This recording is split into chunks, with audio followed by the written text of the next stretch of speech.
Yeah, so I have not done anything with this in the past, but since probably a year and a half ago.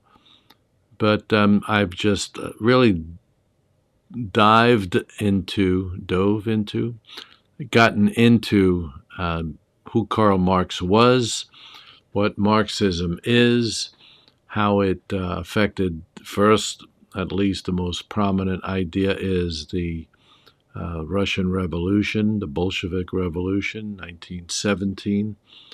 And out of that came the Soviet Union and also Communist China. And we look first at Marxist Lenin or Leninist communism, and then it becomes really Mao's communism. But Karl Marx was anti Christian, and I dare say we could even put him as an antichrist. You know, John says that there are many antichrists, and Karl Marx just may be one of them. He may also be the antichrist when we look at what's going on in the world and see what's happening. And I would say that antichrist more than likely is a spirit, not a person. That's just my idea. But the Communist Manifesto tells us 5 things that you should remember about communism. Marx proposed that he wanted to basically rid humanity of its then present nature. He thought nature was something that was fluid and he could change humanity. And I find that this is where it's anti Christian or anti Christ, in that Jesus died to make Jew and Gentile one new man, which we call the church today. And the church inherits so much from Israel as the people of God, but that we are one new man. He broke down the dividing wall. He separated or broke down that which separated us from Israel and created one new man. Well, communists want another new man. They want another Easter. If we look at one of the proponents of Marxism in the 20th century, later part of the 20th century, um, a man called Freire, who was a Brazilian who actually came to the United States, ended up in the United States, and influenced the public school system pretty predominantly, mainly in tactics, how to bring communism, socialism into the school system. Anyway, he talked about having a new humanity. We needed a new birth and get away from things that we had done for centuries that were really part of us as human nature. But Marx wanted to, and this you could read this, should say this, that you could read this in the Communist Manifesto. And let me list the first these 5 things that he really proposed, and then you can go from there. So he wanted to get rid of things like eternal truths. He did not believe that there was any eternal truth. So in other words, the idea that man is made in the image of God is not something that is real. So he can change that we can go from being in the image of God to this communist ideology and be a new man that doesn't have or go to any eternal truths. And underlying this is the idea that the state that he creates, maybe it's a state of mind, it's going to be a worldwide understanding that there are no eternal truths. And Marx, number 2, was against any kind of personal property. Everyone would work as a collective for the state, for the good of others. There would be a level playing field, not just equality of opportunity, but equality in outcome. That's what they mean by equity when they say diversity, equity, and inclusion. They're talking about the equity of the equalness of outcome. So they're going to take from the haves and give to the have-nots, so that we all become smaller halves when we share all of these things. So that really starts with no private property. In some countries, certainly in China, this happened. In Soviet Union, this happened. That anybody who owned property, a farm, no matter how big it was taken away from you.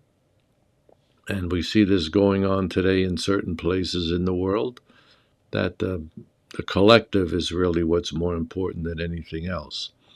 And so there is no private property.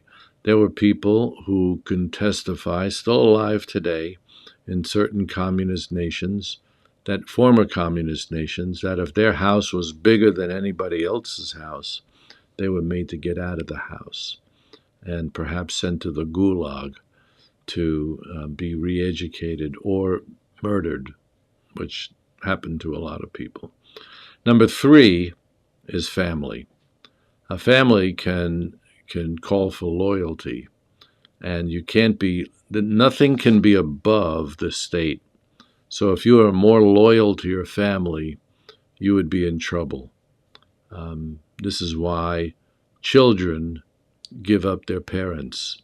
Children testify against their parents, not just brother against brother or sister, but children against mother and father, because the state has the highest loyalty. There is no other loyalty. And I'll tell you a little bit about that in a minute. No nationhood. Number 4 is no nationhood. That, again, you can have loyalty to a nation. So we're going to get rid of all the borders.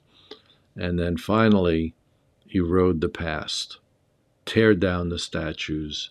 Get rid of everything to erase the past, so that there's nothing to look back on. There's nothing better than what they're going to have today, than what you're going to have today.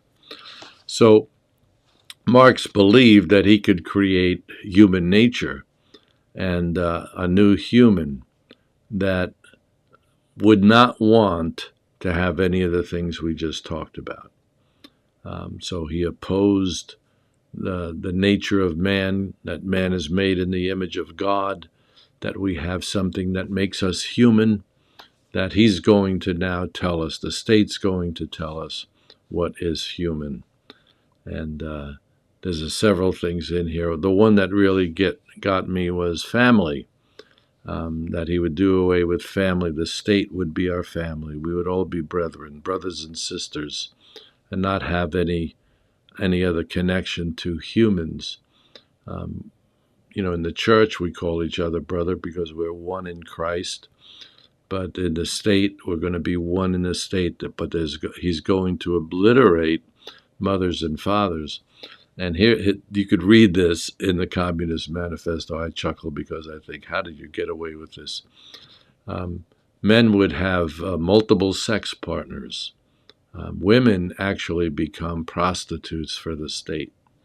So there's no one given in marriage. There's no one falling in love with somebody else and having that partner for the rest of your life. That men are just going to be in that place where you can have multiple sex partners. So I mentioned he would do away with the states, no borders, so that no country would be able to have patriots. There would be no patriotic feeling except to the whole state. And then finally, destroying the past. He would not just erode the past, but destroy it. And that's why we see people tearing down statues today. And if you notice that it's not just statues of people in the Confederate Army, it's also Northerners. It's not because they want to be on the side of the African American, but they want to get rid of everything in the past, good, bad, ugly, good-looking, whatever. Erode the past, get rid of it, so that we can have this new humanity. We could have this new cultural identity, that we're all one under the state. And look to Marx and Lenin. or Mao for that matter. Now, this is very interesting when you know that when you know what's going on, it's very easy to spot. And one of the things we see that's going on very clearly is that Marxists identify people who have and people who have not. The people who have are anyone that has more than the have-nots. You figure it out. Doesn't matter what color your skin is. You can be black and be a have, and white and be a have-not. If you are on the lower side of whatever is termed, there's a separation between haves and have-nots. And what Marxist tactics are is to incite those people who are the have-nots that are somehow disenfranchised, and cause them to become radicalized and proposing this Marxist ideology, not just proposing it, but acting on it and causing things to happen that will erode underneath, undermine, that's the word I'm looking for, undermine the culture. So, and that's when you can usher in this new thing. When we talk about being progressives today, I think progress can be good. I don't think all progress is good. That's another video for another time. But I think that there are some that still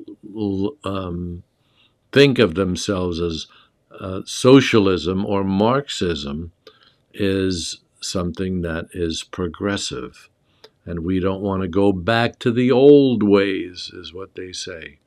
The old ways was smaller government, personal property, and all the good things, freedom of religion, freedom of speech, because what they've erected today is when you say something that disagrees with this ideology, they cancel you quickly. That's what happens. You get canceled when you do anything that opposes this ideology.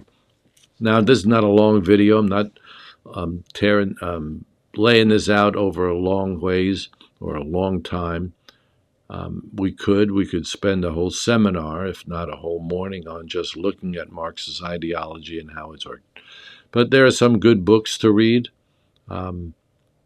There's The Unhuman, which is a fairly new book. It's very good. Live Not by Lies is another one, where you get to see what Marxism does. Now, let's just say this too. Every place where Marxism has succeeded, it has turned in on itself and begun to cannibalize itself.